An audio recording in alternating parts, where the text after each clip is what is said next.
Hello guys, I am आकांक्षा तिवारी। आज हम मध्य Asia से संपर्क और उसके प्रभाव के बारे में पढ़ते हैं।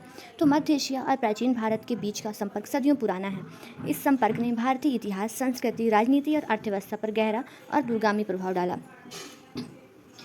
ऐतिहासिक संपर्क की पृष्ठभूमि। प्राचीन काल से ही भारत और मध्य एशिया के बीच व्यापारिक और सांस्कृतिक संबंध रहे हैं। ईसा पूर्व दूसरी शताब्दी से लेकर मध्यकाल तक कई मध्य एशियाई जनजातियों और राजवंश ने भारत का रुख किया।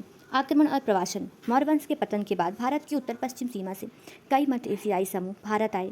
इससे मुख्य रूप से जैसे हिंद, यूनानी हो गए, शक हो गए, पहलव, कुषाण, बाद में हूण आदि शामिल थे। रेशम मार्ग, सिल्क रूट। मध्य एशिया सिल्क रूट का मुख्य केंद्र था। कुषाण राजा कनिष्क के काल में भारत का इस मार्ग पर सीधा नियंत्रण था, जिससे दोनों क्षेत्रों के बीच विचारों और वस्तुओं का आदान प्रदान तेजी से हुआ। फिर राजनीति या प्रशासनिक प्रभाव।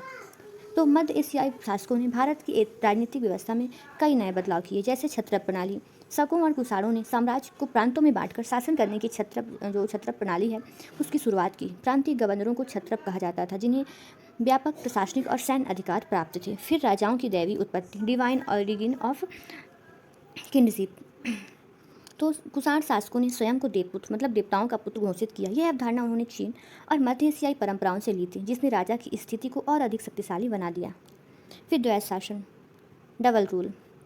कई बार पिता और पुत्र या दो शासक एक साथ मिलकर शासन करते थे, जो मध्य एशियाई प्रशासनिक व्यवस्था की विशेषता थी। फिर आर्थिक और व्यापारिक प्रभाव। इस संपर्क ने भारत की अर्थव्यवस्था को एक नई दिशा दी, जैसे सोने के सिक्कों का बड़े पैमाने पर प्रचलन। कुषाण शासकों ने मध्य एशियाई सोने के स्रोतों और सिल्क रूट के व्यापार से प्राप्त धन का जो उपयोग भारी मात्रा में शुद्ध सोने के सिक्के जारी किए। फिर व्यापार का विस्तार बढ़ा। भारत का व्यापार मध्य एशिया के रास्ते रोमन साम्राज्य और चीन तक फैल गया। भारत से मसाले, रेशम, सूती वस्त्र बाहर जाते थे, जबकि वहाँ से घोड़े, सोने और कीमती रत्न भारत आते थे।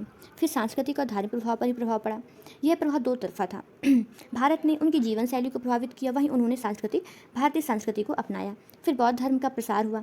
इस संपर्क का सबसे बड़ा सांस्कृतिक परिणाम था। कुषाण काल में बौद्ध धर्म मध्य एशिया जैसे खुतान, कूच, आकाशनगर के रास्ते चाइना, कोरिया, जापान तक पहुंचा। कनिष्क ने चौथी बौद्ध संगीति का आयोजन कराया और महायान बौद्ध धर्म को संरक्षण दिया। फिर सांस्कृतिक आत्मसातीकरण। भारत आए मध्य एशियाई लोग, शक, कुषाण आदि पूरी तरह से भारतीय समाज में घुल मिल गए। उन्होंने भारतीय नाम अपनाए, हिंदू और बौद्ध धर्म को स्वीकारा। उदाहरण के लिए जैसे शक राजा रुद्रदामन ने संस्कृत भाषा को बढ़ावा दिया और प्रसिद्ध जूनागढ़ अभिलेख लिखवाया।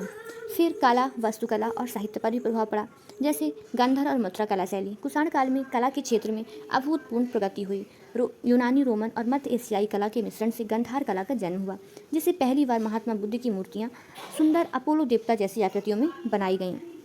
फिर साहित्य का संरक्षण हुआ।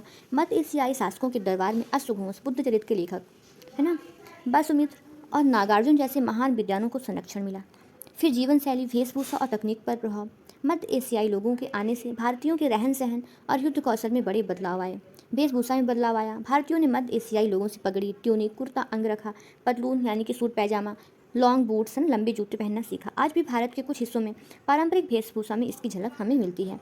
फिर युद्ध तकनीक में था, वे अपने बेहतर नस्ल के घोड़े, लगाम और रकाब लेकर आए। उन्होंने भारत में घुड़सवार सेना को बेहद मजबूत बनाया। युद्ध में धनुष्वाण का चलते घोड़ों से उपयोग करने की कला को लोकप्रिय किया। फिर हेलमेट और कवच। युद्ध के दौरान सैनिकों द्वारा जो सिर पर टोप, हेलमेट और शरीर पर लोहे के कवच, आर्मर पहनने की शुरुआत इन्होंने ही बढ़ावा दिया। अब हम इनका कंक्लूजन पढ़ते हैं। तो यदि कहा जाए तो मध्य एशिया के साथ संपर्क ने भारत को अलग थलग पड़ने से बचाया, उसे दुनिया के एक बड़े व्यापारिक व सांस्कृतिक नेटवर्क से जोड़ा। इस संपर्क ने भारतीय समाज को अधिक विविधतापूर्ण, समृद्ध और गतिशील बनाया। Thank you so much. हमने ये इतना ही था। मध्य एशिया और जो भारत के बीच जो एक दूसरे का अटैचमेंट था, वो काफ़ी हद तक एक सकारात्मक परिणाम था। Thank you.